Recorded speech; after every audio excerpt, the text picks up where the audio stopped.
Ini menurut saya menarik quote ini. Jika engkau ingin berjalan cepat, berjalanlah sendirian. Tapi jika engkau ingin berjalan jauh, berjalanlah bersama-sama. Sendirian mungkin kamu bisa lebih cepat, meningkatkan kualitas dirimu mungkin. Tapi kalau ingin lebih jauh, kamu butuh teman. Kalau melakukan perjalanan jauh sendirian kan sangat berat. Kalau banyak teman tidak. Tapi kalau jalan cepat bisa sendirian.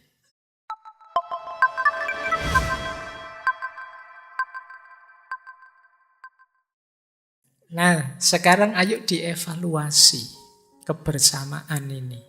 Kalau ini kualitasnya. Bersama itu kan dekat. Tapi kebersamaan dan kedekatan itu ada gradasinya. Mungkin kalian bisa pakai rumus ini. Oh, kalau saya dengan teman yang sana itu ada di level ini. Tapi kalau dengan teman yang itu ada di level yang lebih rendah. Level kedekatan yang paling tinggi, paling ideal, namanya kedekatan level vitalize. Vitalize itu ya level vital. Ini paling ideal. Jadi kebersamaan yang sama-sama cocok. Mungkin persamaannya banyak. Ada yang berbeda tapi komunikasinya bagus. Mungkin sedikit-sedikit ada masalah tapi bisa diselesaikan. Ini enak. Kalau kalian punya teman, punya sahabat, punya pasangan, kok persamaannya banyak. Sebagian hal kita sama. Hobinya sama, seleranya sama, dan banyak hal yang sama. Terus komunikasinya nyambung. Dan kalau ada masalah, cepat ketemu problem solvingnya. Bisa diselesaikan dengan cepat. Itu paling ideal nomor 1. Ada yang lebih rendah harmonius. Harmonius itu kesamaannya banyak. Komunikasi dan model penyelesaian masalahnya juga bagus. Tapi ada beberapa hal yang terpending, tidak selesai. Yo, dalam banyak hal kita sama sih, kecuali dalam hal ini saja ternyata kita tetap tidak sepakat. Tapi kita tetap bisa jalan bersama, itu harmonius namanya. Persamaan kita banyak, komunikasi kita bagus, hanya di beberapa hal ini kita tidak sepakat. Nah, ini namanya harmonius. Ada lagi yang lebih rendah, namanya konvensional. Konvensional itu kita ada beberapa hal yang berbeda. Komunikasi ya susah, penyelesaian masalah juga rumit, tapi tetap bertahan. Kenapa? Karena ada kepentingan tertentu atau ada yang mengikat. Suami istri misalnya, wah berat saya ini komunikasi tidak jalan, kita banyak perbedaan, tapi sudah punya anak, mau gimana lagi? Nah, yang mengikat anaknya. Atau kamu sama dosennya, wah berat saya ini. Dosen ngajar aku tidak paham-paham, komunikasi tidak jalan, tanya malah dimarahin. Mau protes gimana, tidak protes gimana, tapi kalau saya misalnya keluar dari kelas ini, nanti nggak lulus mata kuliah, sudahlah saya jalan saja. Ini namanya konvensional. Ada yang mengikat. Nah, mungkin kalau di kelas tadi ya kamu butuh nilainya, sehingga kamu bertahan di situ. Kalau rumah tangga mungkin anaknya, atau kamu sama temanmu, teman akrab, tapi yo sering gak cocoknya lebih banyak, diajak komunikasi tidak bisa, tiap hari gegeran. Tapi kamu butuh motornya untuk antar jemput. Akhirnya kan kamu bertahan, ya wis gak apa-apa, tak betah-betah ke. Yang penting ada tumpangan gratis. Nah, ini namanya konvensional. Nanti ada yang ini lebih parah. Namanya conflicted. Berbeda dalam banyak hal, harus berjuang untuk berkomunikasi dan menyelesaikan masalah, masih ingin bertahan meskipun jungkil balik terus, sering berkonflik dan berselisih, tapi masih berjuang. Ini tahapan berjuang, itu conflicted namanya. Aku ingin terus bareng sih. Jadi fase-fase perjuangan tiada akhir untuk mempertahankan hubungan, itu conflicted namanya. Kalau yang konvensional tadi kan tidak terlalu berjuang karena otomatis harus bertahan. Karena ada yang mengikat. Kalau conflicted ini fase berjuang. Tiap hari harus berjuang mempertahankan hubungan. Nah, fase paling rendah devitalize. Mengalami devitalisasi. Kalau ini sudah lelah berjuang, lelah berkonflik, sama sekali sudah tidak nyaman. Di sini sudah muncul opsi, ayo pisah saja. Tidak usah bersama lagi, itu sudah devitalize. Oke ya, jadi sebelum pisah ternyata masih ada fase, jangan kesusu diputus. Kita tidak cocok, pisah saja. Tidak sesederhana itu. Kalau bisa ya dipertahankan, ada fase-fase yang panjang. Teman-teman boleh sekarang dievaluasi punya relasi dengan apa, dengan siapa saja, ada di tahapan mana. Alhamdulillah kalau sebagian besar relasinya vitalize, paling tidak ya harmonius lah. Paling apes konvensional. Semoga tidak ada yang conflicted, capek. Karena begitu capek beneran devitalize. Mulai dievaluasi ya. Lelah sudah aku dengan hubungan kita, ya sudah. Berarti sudah devitalize. Sudah tidak mau lagi saya berjuang, capek aku. Devitalize. Ini opsi terakhir kalau yang ini ya. Baik, ini kualitas kedekatan saja untuk mengukur sejauh mana kita masih dekat atau sudah jauh. Yuk, belajar lagi sekarang. Mode kebersamaan ideal. Kalau tadi kan jenis kedekatan. Kalau ini jenis kebersamaan, tapi yang positif. Cirinya 3 kebersamaan ideal itu. Yang pertama, husnul mu'asyarah. Ini saya pakai bahasa Arab. Yang kedua, husnul mu'amalah. Yang ketiga, husnul musyarakah. Husnul mu'asyarah itu artinya pergaulannya baik. Husnul mu'amalah itu timbal balik interaksi dialektikanya baik. Husnul musyarakah itu kerjasamanya baik. Ini hubungan apa saja, perlu 3 kualifikasi ini. Kalau ada salah satu yang hilang, hubungan ini mudah tergoncang. Kebersamaan ideal yang pertama, cirinya husnul mu'asyarah. Pergaulannya harus baik. Syaratnya pergaulan baik itu akhlak dan adabnya harus terpenuhi. Buahnya cinta. Pergaulan yang baik itu lama-lama akan membuahkan cinta. Ancamannya cuek dan niradab. Begitu orang melupakan adab dan akhlak atau cuek dengan yang lain, pergaulan pasti tidak baik-baik saja. Mesti ada masalah. Dan kalau tidak ada akhlak dan adab, pergaulan jadi tidak baik. Cirinya pergaulan yang tidak baik apa? Penuh prasangka dan kebencian. Ini rumus-rumusnya ya. Untuk bergaul dengan baik kita butuh akhlak dan adab. Kalau kita bisa memenuhi akhlak dan adab, pergaulan yang baik itu akan membuahkan cinta. Yang mengancam pergaulan yang baik yaitu cuek atau abai dan niradab.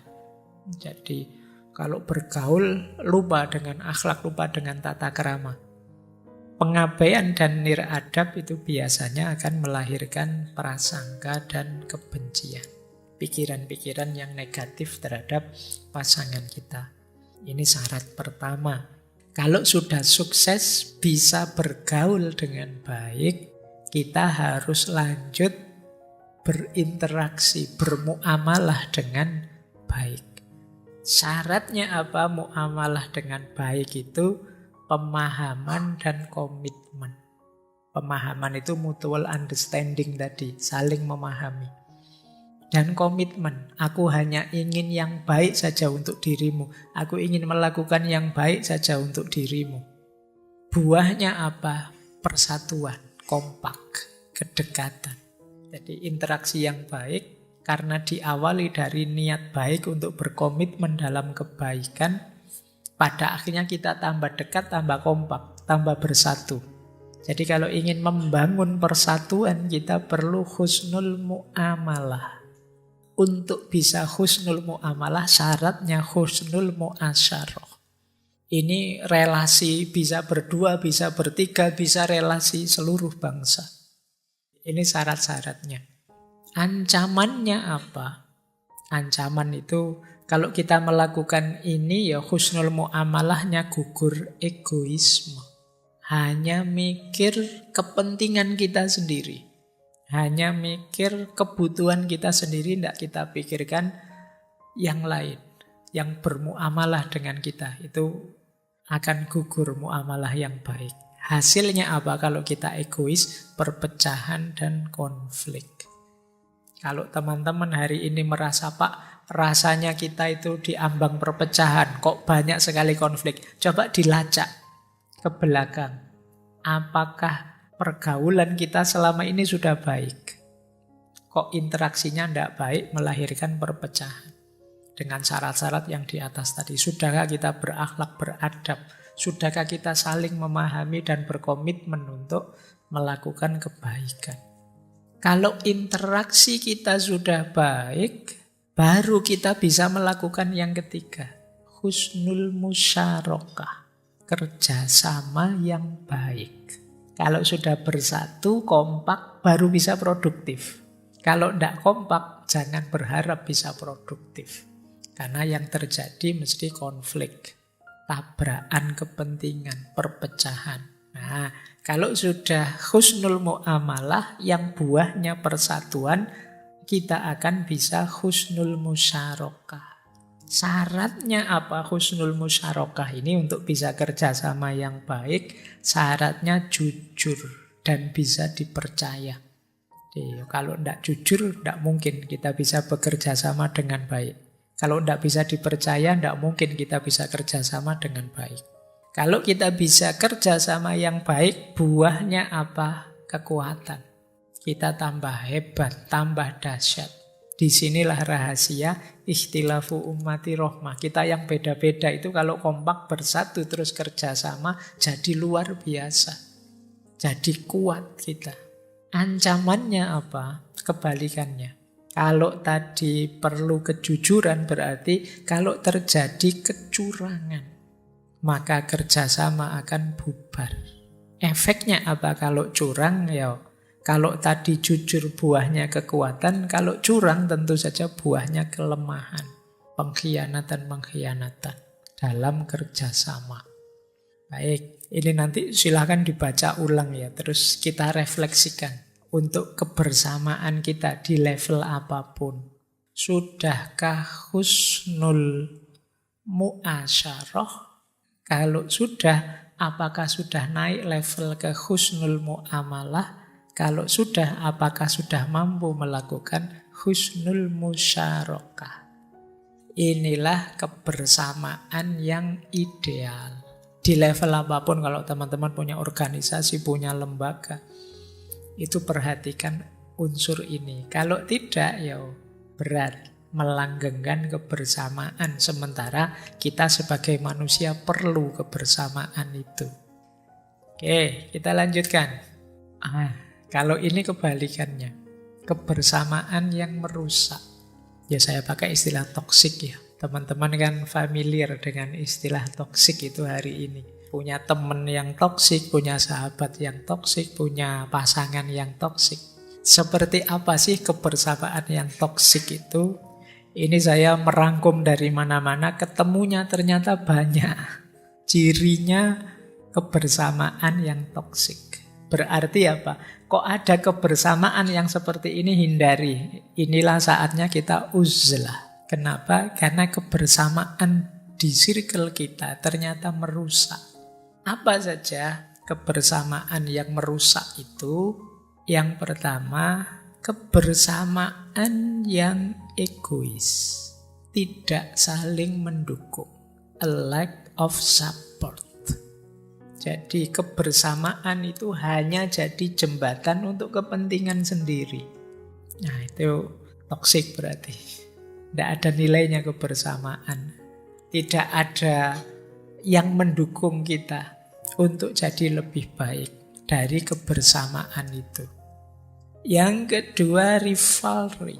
Kebersamaan yang membuat kita capek karena isinya saingan terus. Saling iri. Kamu nilainya berapa? Saya dapat B. Mending aku B+. Dan kamu dikejar-kejar gitu terus. Tiap ketemu dia yang ditanya itu. Sudah punya pacar? Belum. Mending aku sudah dapat. Anaknya berapa? Belum dapat. Oh saya sudah 1. Padahal nikahnya duluan kamu loh ya. Oh, kamu dikejar-kejar terus. Rivalry. Ini hati-hati kalau punya teman, punya sahabat seperti ini. Minggir woy, daripada kamu capek. Dikejar-kejar terus. Hidup ini kayak lomba lari terus. Kamu sampai mana? Aku loh sampai di sini itu kan. Biasanya orang ngomong gitu kan mau nyombongi kamu. Menghindarlah. Ini yang jenis toksik ya. Kamu yang bisa ngukur nanti apakah ini membahayakan hidupku. Karena nanti ada yang ngajak rival, ngajak ini tapi positif. Yuk kita tambah baik, yuk ayolah kamu niru aku gitu loh. Aku sudah sekarang tiap hari sudah bisa ngaji 1 juz misalnya kayak gini, tidak apa-apa, ngajak perlombaan yang baik, bukan perlombaan yang merusak. Alah, kamu kalau naik motor kecepatannya berapa? Aku loh sudah bisa 100 lebih sekarang, kamu masa tidak berani gitu, rivalry. Kalau itu toksik merusak, tinggalin wis. Cari yang positif. Terus kebersamaan yang blaming.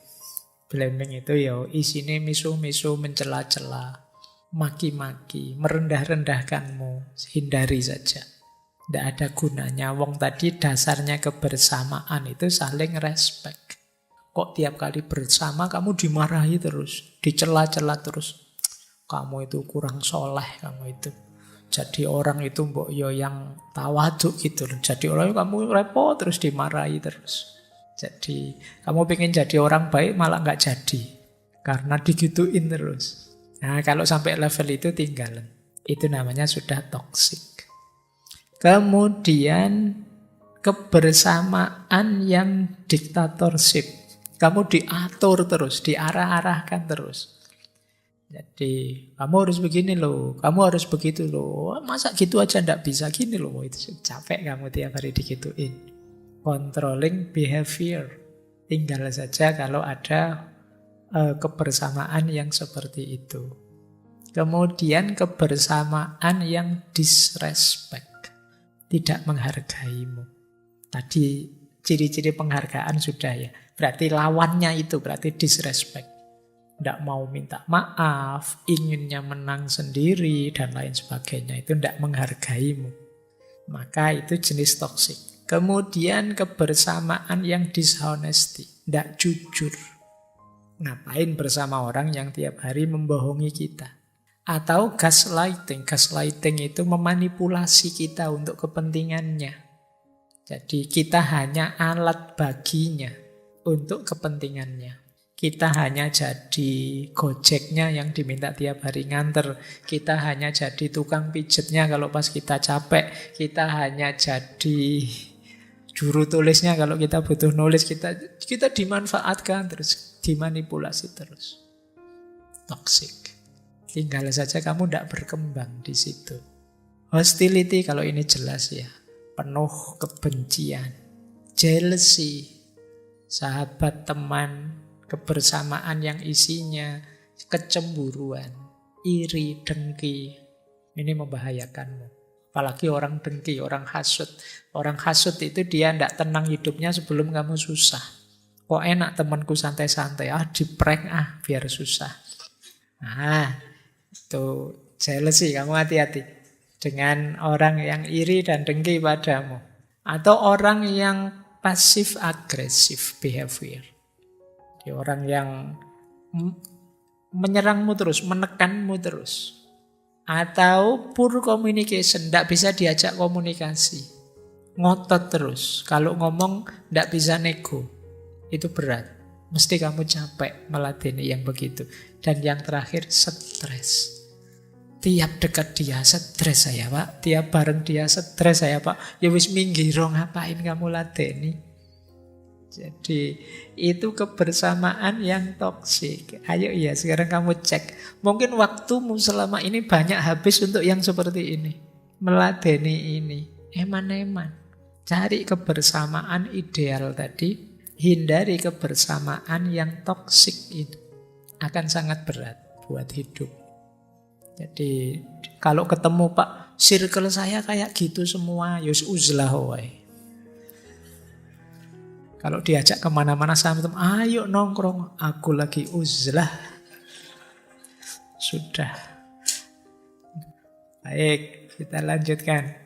Nah, ada beberapa makna pendalaman-pendalaman filosofis terhadap kebersamaan ini. Kalau tadi kan semacam tekniknya. Yang paling terkenal, kenapa sih kita harus bersama? Ada makna bahwa kebersamaan itu kekuatan. Ada banyak sekali quote. Saya ambil 3 dari disiplin yang berbeda. Yang pertama Bunda Teresa. Kapan-kapan kita angkat beliau. Aku dapat melakukan hal-hal yang tidak dapat engkau lakukan, dan engkau dapat melakukan hal-hal yang tidak dapat aku lakukan. Bersama-sama kita bisa melakukan hal-hal yang hebat. Jadi kebersamaan itu kekuatan. Hal yang sama disampaikan Malcolm X, tokoh pejuang HAM dari Amerika yang terkenal sekali. Kata beliau, ketika saya diganti dengan kami, banyak penyakit tersembuhkan. Ini menarik ya. Coba kalian cek ya. Kalau kata saya itu diganti dengan kami, itu lebih luar biasa. Saya makan enak. Itu lebih dahsyat kalau yang makan enak tidak cuma saya, tapi kami makan enak. Saya sukses, itu bagus. Tapi lebih luar biasa lagi kalau kami sukses. Gantilah saya dengan kami dan rasakan efeknya. Karena kebersamaan itu lebih luar biasa. Baik, lanjut. Kalau ini businessman Henry Ford yang terkenal dengan perusahaan otomotifnya. Kebersamaan adalah awal. Menjaga kebersamaan adalah proses. Bekerja bersama adalah sukses. Kalau ingin berhasil, apalagi di dunia kerja, awali dengan kebersamaan. Jangan sendirian, banyak teman, lebih mudah suksesnya. Nah, dalam prosesnya kita juga harus bisa menjaga kebersamaan, kekompakan, komitmen. Karena ternyata bekerja bersama adalah rumusnya orang sukses. Sekaya apapun kita, tetap butuh bantuan kerjasama orang lain. Jadi dari rumus yang pertama ini ada makna implisit bahwa kebersamaan adalah kekuatan. Ini menurut saya menarik quote ini. Jika engkau ingin berjalan cepat, berjalanlah sendirian. Tapi jika engkau ingin berjalan jauh, berjalanlah bersama-sama. Sendirian mungkin kamu bisa lebih cepat, meningkatkan kualitas dirimu mungkin. Tapi kalau ingin lebih jauh, kamu butuh teman. Kalau melakukan perjalanan jauh sendirian kan sangat berat. Kalau banyak teman tidak. Tapi kalau jalan cepat bisa sendirian. Nanti kamu renungi maknanya ini ya. Journey, perjalanan hidupmu itu perjalanan yang jauh apa yang dekat saja dan kamu ingin cepat. Kalau tujuanmu dekat-dekat saja ya sendirian tidak apa-apa, kamu bisa cepat. Tapi kalau targetmu, cita-citamu, keinginanmu tinggi dan jauh, kamu tidak bisa sendirian. Kamu butuh teman. Jadi kalau engkau ingin berjalan cepat, berjalanlah sendiri. Tapi kalau engkau ingin berjalan jauh, berjalanlah bersama. Baik, ada lagi yang memaknai kebersamaan adalah keindahan. Ada beberapa quotes, tapi kali ini saya tidak membaca quote ini, waktunya agak mepet.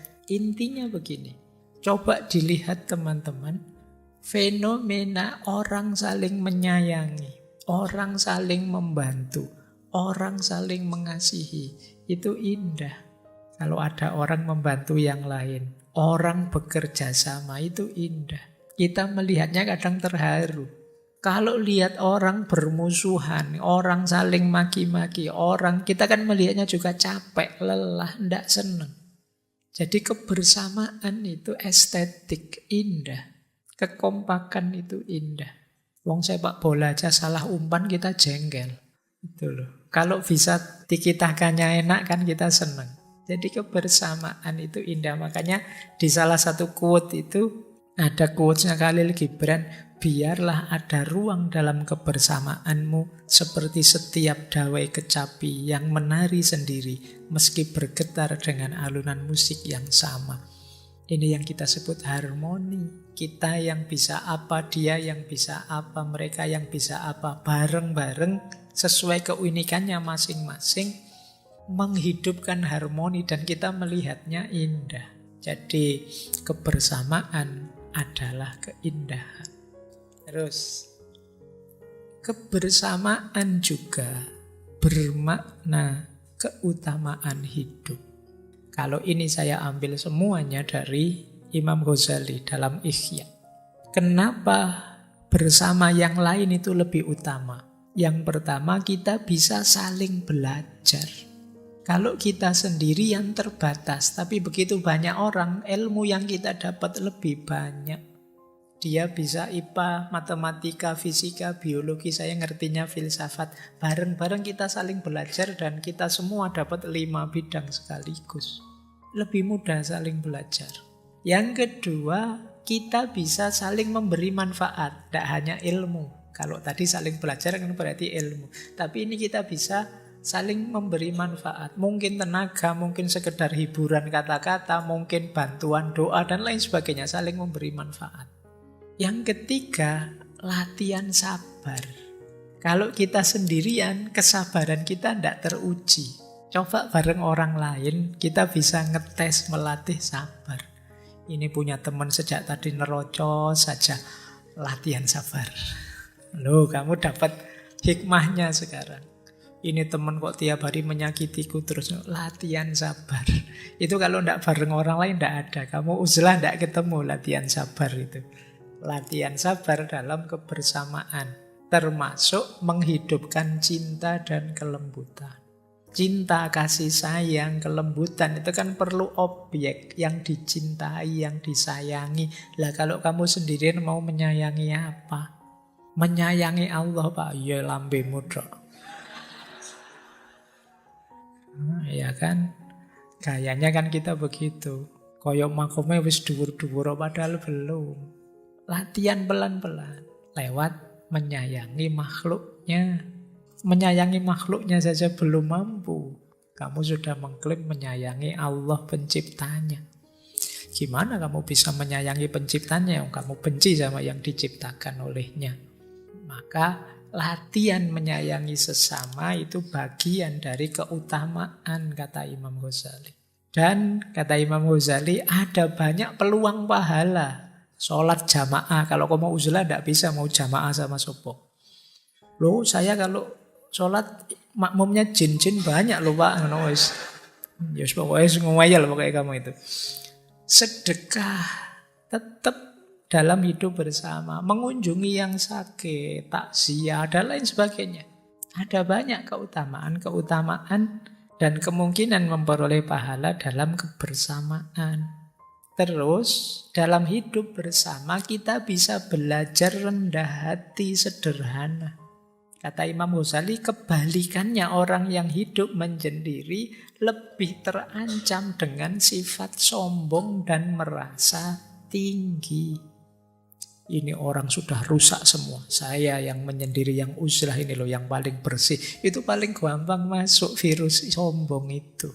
Justru latihannya saat kita bersama yang lain untuk melatih kita ini rendah hati apa tidak. Dan yang terakhir punya banyak pengalaman hidup. Tentu saja ini keutamaannya hidup bersama. Nah, saya ambil satu lagi makna kebersamaan itu apa? Anugerah. Bersyukurlah ketika kalian masih terbuka hatimu untuk bareng-bareng bersama yang lain. Jadi di surat Al-Anfal ayat 63 itu ada ayat yang menurut saya menarik. Kalau diterjemahkan, lau anfaqta ma fil ardi jami'an ma allafta baina qulubihim walakinnallaha allafa bainahum innahu azizun hakim. seandainya engkau nafkahkan semua yang ada di bumi, tidak akan bisa membuatmu melunakkan hati mereka.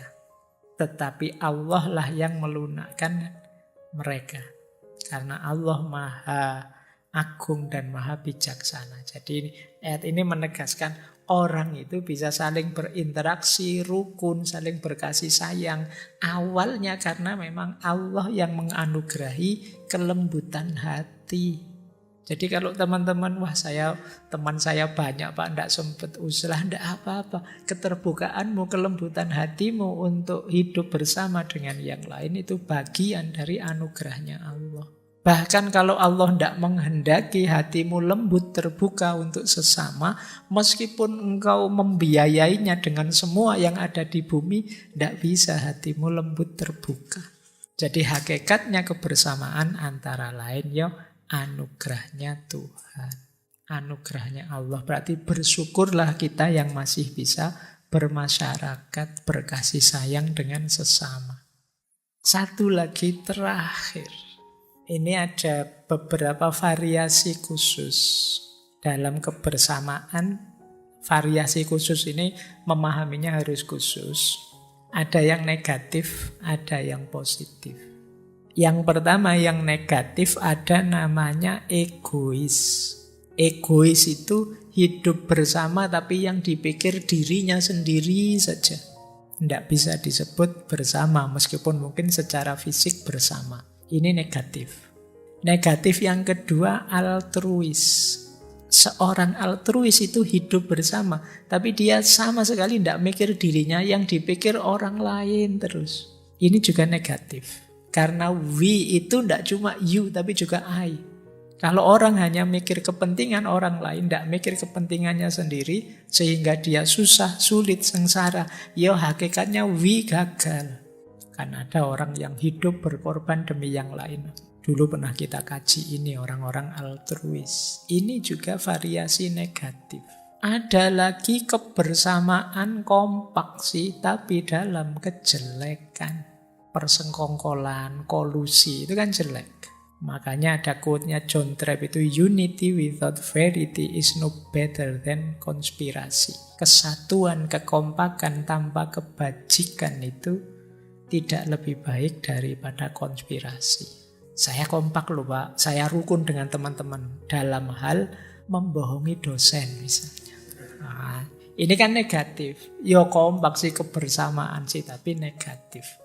Ada lagi istilahnya Al-Quran, kalau bahasa saya kayak perang dingin. Ini kalau tidak salah surat Al-Hasyr ayat 13 kalau tidak salah ya. Ada kata-kata tahsabuhum jami'an wa qulubuhum syatta. Tahsabuhum jami'an wa qulubuhum syatta itu engkau melihatnya, engkau menganggapnya kompak, bersatu. Wa qulubuhum syatta, padahal hatinya pecah belah. Ngumpul sih fisiknya, tapi masing-masing dengan kepentingannya sendiri. Bahkan ingin saling menjatuhkan.